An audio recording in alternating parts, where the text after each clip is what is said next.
Mentre in Veneto migliaia di persone con disabilità attendono ancora l'erogazione del contributo per la vita indipendente, il presidente della regione, Alberto Stefani, sale sui palchi istituzionali a celebrare l'inclusione, in vista delle Paralimpiadi invernali Milano-Cortina 2026.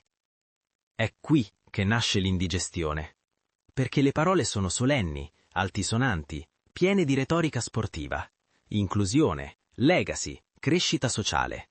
Ma poi c'è la realtà amministrativa. E la realtà dice che siamo a fine febbraio e il contributo mensile alla vita indipendente, misura strutturale da 26 anni, non è stato ancora erogato. A Verona il meccanismo è chiaro.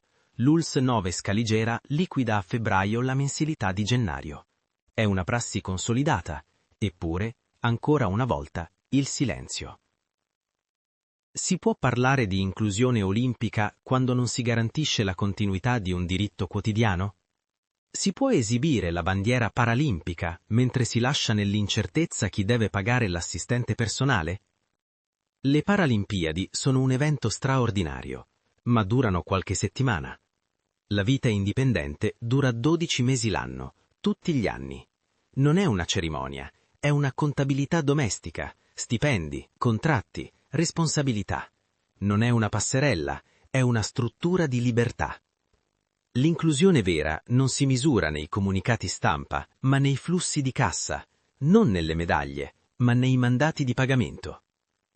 C'è qualcosa di profondamente stonato nel celebrare la disabilità come valore simbolico e contemporaneamente trattarla come variabile residuale di bilancio. È una scissione tra narrazione e realtà che offende l'intelligenza prima ancora che la dignità.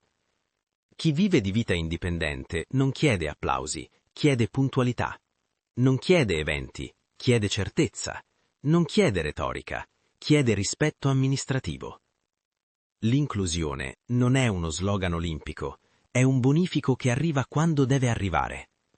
Finché questo non accadrà, ogni discorso ufficiale sull'inclusione suonerà come un eccesso di zucchero istituzionale, dolce in superficie, ma indigesto alla prova dei fatti.